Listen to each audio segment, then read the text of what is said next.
After the second game, one of my teammates walked up to me and said, you know, this is your last year in NBA, right? You criticize China, you criticize Nike, you're not gonna play basketball ever again. Have fun, smile, I hope you win a championship, but this is it for you. Just last summer, I am doing a basketball camp in New York. So after we had an amazing basketball camp with the kids. After the basketball camp, all the kids just lined up in front of me, and they were just getting pictures and taking, getting autographs one by one. So I remember, I took a picture with this kid, and his parents called me out in front of everybody. The media was there, my friends, some of my, other, athlete friends were there, and little kids were there. He said, how can you call yourself a human rights activist when your Muslim brothers and sisters are getting tortured and raped every day in concentration camp in China? And I'm still smiling for the camera. So I took a picture with this kid. I turned around. I was like, I promise I'm going to get back to you. So that day, I canceled everything. I went back to my hotel. I started to study about what's going on over there in China. And the more I studied, the more I realized, wow, this is just crazy, and no one have a courage to talk about this issue. You see Uyghurs, and the more you study, you see like Tibetans, Hong Kongers, Taiwanese people, Mongolians, Falun Gongs, they are all under heavy persecution by Chinese government. So I was like, well, I gotta talk about it. But on internet, you can find all kind of news. You don't know which one to trust or not. It could be a fake news, it could be real news. So I called my manager. I was like, I need you to find me a concentration camp survivor. Obviously, he was very shocked. He's like, what are you talking about? He said, well, just find me one. So he did find me one. It was a lady. So we sit down, had a conversation. I had an amazing 1-hour conversation with her. I wanted to just learn the story from, firsthand. So she was telling me about all the torture methods, all the gang raping, all the forced sterilization, abortion, and organ harvesting, and surveillance cameras. And I was like, the more she talked, the more I was like ashamed with myself. I was like, I cannot believe that God gave me this huge platform, and I only focused on one dictatorship. So I was like, from now on, I'm gonna talk about every dictatorship. That moment. So I ended our conversation. I asked her, I was like, how can I help? She said, I don't need your help, I'm good. I was like, so why did we have this 1-hour conversation for no reason? Like, why did you even come here? She said, I live in America. I live a good life here. I can do whatever I want. I can say whatever I want. I can eat whatever I want. But help those people, help those 2-3 million Uyghurs are in concentration camp in China because they are getting tortured and raped every day.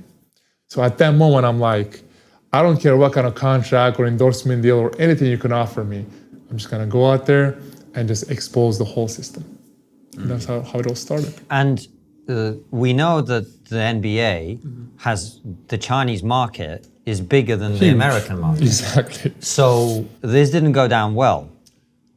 So, like I said again, I wanted to do it in a very unique way. So later on, if someone comes and says, why are you doing this? I'm like, this is human rights. So you're telling me that you don't care about human rights? So I wanted to do it in a very unique way because I remember when I was a kid, whenever I watched an NBA game, the first thing I was watching was the shoes.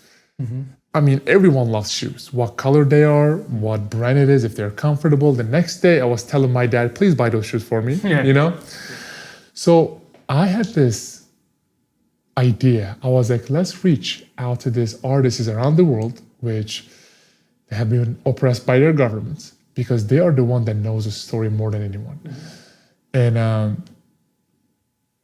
we were like, let's tell them to put all the struggles, all this, emotion, all the stories on the shoes, and we're gonna go out there and play basketball. And these shoes are non-slave labor. I mean, many of the shoes out there in the world right now, unfortunately, they have sweatshops and slave labor. Anyway, so we created the shoes. My first topic was Tibet, free Tibet. It's not political, it's literally a human rights issue. So I put the shoes on, free Tibet shoes. I went out there and played basketball. It was right. Our first game, I was playing for the Celtics. Our first game against New York Knicks. It was the opening night for the New York, and it was just the whole world was watching that game. It's the biggest rivalry. So I put the shoes on, I'm warming up, and a minute before the game, two gentlemen from the NBA came to me and said, take your shoes off. I was like, excuse me? They're like, well, you know, your shoes has been getting so much attention internationally, you gotta take them off.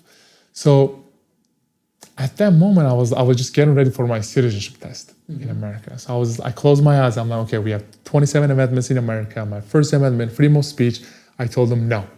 Even if I get fined, I'm not taking them off. They said, we're not talking about fine, we're talking about getting banned, which there is no rule against it. So that half, I played 0 minutes, 0. I went back to my locker room. I had thousands of notifications in my phone. I clicked on the one that my manager sent me. He said, every Celtics game is banned in China. It took them 24 minutes, first quarter to 12 minutes, second quarter 12 minutes, 24 minutes to ban every Celtics game in television. So I was like, well, that clearly shows the censorship and the dictatorship over there. Anyway, so after that game, I played 0 minutes. We lost the game. And after the game, there was just huge media storm. Literally every media outlet in the world, from very random countries, which I never even heard of, wanted to have an interview. I told my manager to decline them all. I don't want to have no interview with anyone. I didn't want my teammates to think I'm doing this for attention. I was like, decline everything. And he was like, are you sure? I was like, decline everything. So after the game, NBA called me. They're like, well, you know what you did. NBPA called me, the Player Association, which I give thousands of dollars every year to protect my rights against NBA. They say, you cannot wear the shoes every game. NBA has been pressuring us.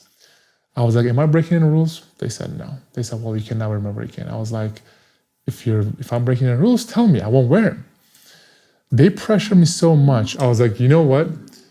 Fine. I'm not going to wear free to bet shoes every game. They said, promise? I said, promise. So we hang up the phone. So the next game, I wore free Uyghur shoes. So now that's what you call doubling down. So they called me after the game, the second game. They're like, you're a liar. You lied to us. We can never trust you again. I was like, first of all, relax. Second, I never lied to you. I never said I'm not going to wear free Uyghur shoes. I just said I'm just not going to wear free Tibet shoes. At that moment, they got it.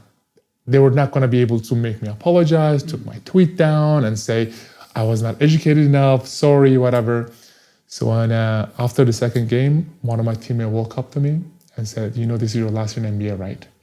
You criticize China, you criticize Nike, you're not going to play basketball every game. Have fun, smile, I hope you win a championship, but this is it for you. Wow. And that was it. And it was as simple as that? Simple as that.